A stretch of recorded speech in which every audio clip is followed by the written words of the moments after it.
What is the scariest ghost story you ever heard? By Mom's Day Prepper. This is a story I do not often tell. I promise, sincerely, that this has scarred me for life, and although I have looked into psychological explanations for what I heard and natural explanations for what occurred, they remain unsatisfactory. When I was a child, I was scared of the dark. I swore to my mother I heard voices in it. They were not evil, but they were not familiar, and so they scared me. It was not uncommon in the middle of the night for me to wake up and hear whispers, as I would call them when asking my mom. She figured they were just bumps in the night and typical kids' nightmare material. I tried often to explain to her that it was more than that they sounded different from one another the way people's voices do. On some nights I would get so scared from these whispers that I would sleep in my mom's bed with her. It was an added bonus that the bathroom was directly outside of her bedroom door for my late night tinkles. I should add at this point that when walking out into the hall to go to the bathroom, you looked directly down the stairs that would lead you into my living room on the first floor, as my mom's bedroom was on the second floor. On one such night, around Christmas, I awoke and felt the need to relieve myself. I walked out from the door and distinctly heard the phrase "look." And to my astonishment, a red light, almost like a spotlight, was cast upon the wall at the very bottom of the stairs. The light had no other source, it was by itself, and I was transfixed by it. Being a little kid, and it only being a few days from Christmas, I knew what this light was. It was Santa. How else could he get into my house to know I was being a good boy? I was so excited I began walking down the stairs to greet him, picking up my pace after the second step as it began to creep off the wall and fade into the darkness in my living room. That's when I heard him. A very strong, masculine voice. Different from the first. Not at all like my father's, not to say he isn't masculine, it was just distinctly different. It said, "Stop. Right now. Go back up those stairs." I listened, turned around, and what happened next I am not sure I would believe if someone had told me the same story. After reaching the top of the stairs, I heard a very loud crash that sent me running back to my mother's bed, where I jumped straight under the covers and stayed there the whole night. When we awoke the next morning, the poinsettia lights, little Christmas flower lights that glowed red, my mother had put on the railing down the stairs were pulled straight down to the bottom of the stairs, some broken from what seemed like a forceful tear, laying in a single pile. The dry sink in my living room had fallen from the wall. My mother could not explain it. My father was worried we had been the victims of a home invasion. My sister was crying. There was nothing missing, nobody had broken in, there did not seem to be any reason this had happened. And then I saw it, and I kept quiet about it because I was so afraid that I could not force words out of my mouth.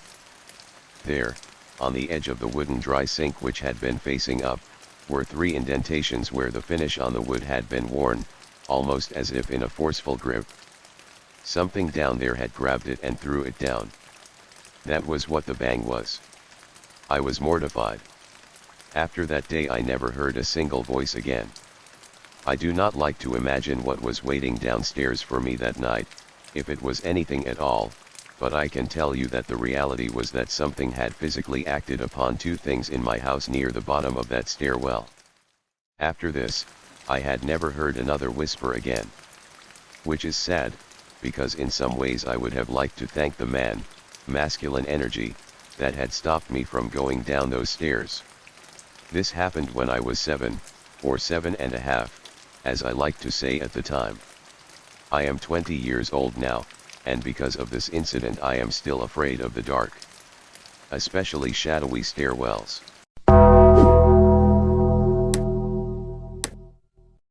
By Sarati. Disclaimer, I submitted this in the past. All events are true. My house was built in 1904. It is a single-family home, wood frame setting on a concrete block foundation. I have been living here for about 12 years. Of all the weird things that my siblings and me have seen or heard in this house, this one event is my favorite. This happened to my brother. About 10 years ago my brother and his best friends had started a garage band playing mostly Spanish rock, alternative music but in Spanish. His friends could only get together on Sunday afternoons. They would practice into the early evening. They would usually call it quits by 8 p.m. This was the time I usually showed up and went to bed, cause I worked the graveyard shift. This happened in late fall, so the days were getting shorter. They had just finished a long session when the decision to head to someone else's house came about. My brother handed his car keys to his buddy so they could load up the equipment. Everyone had filed out of the basement. The tricky part was that they needed to walk all the way to the back of the basement, up the back stairs, through the kitchen doorway down the hall into the living room and out into the front porch.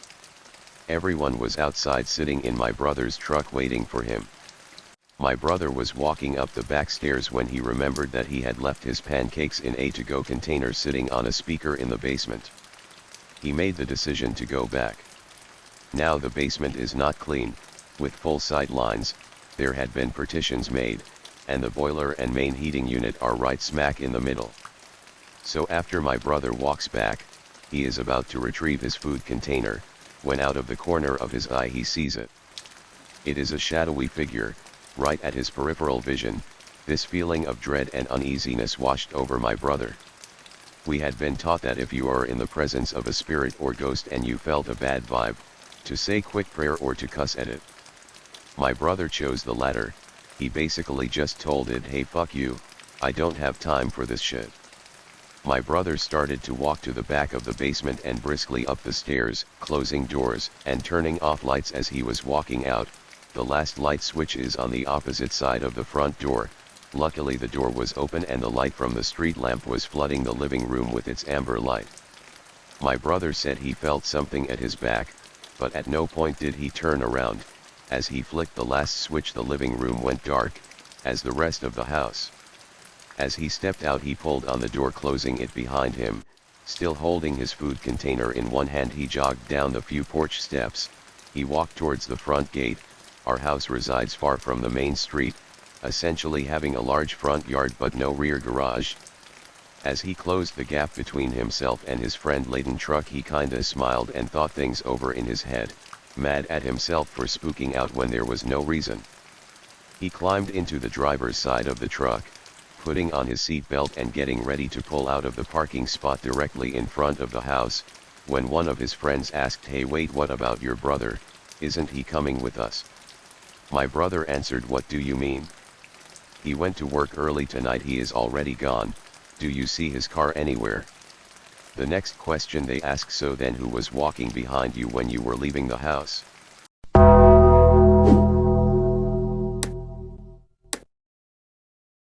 By DistroDub.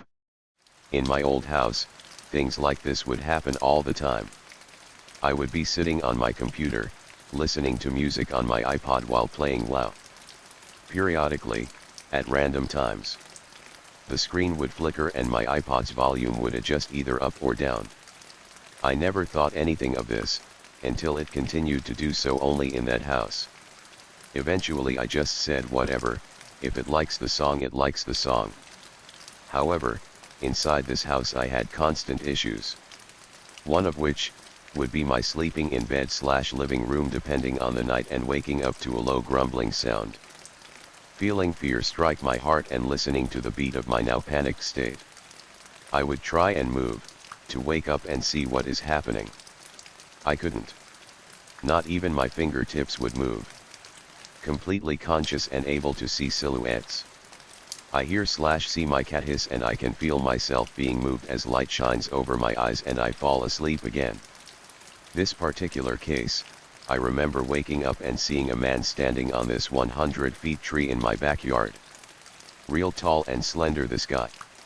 I muster up as much strength as I can, raise my hand up and give this guy the finger. After which, I immediately fall back asleep with a thud. I hear my back door open, on the second floor, and my dogs start barking/whining from the downstairs. I was 16 and 250 pounds, no one was moving me anywhere realistically speaking of course. Anyways, to this day, I swear that thing was an ET.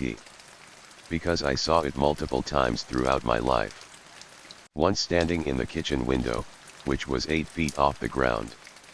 That particular night, and in the first house I ever lived, I used to see him in my bedroom window and he would talk to me. Scariest shit I have experienced. Ended when I moved out of the last house. I am now 21.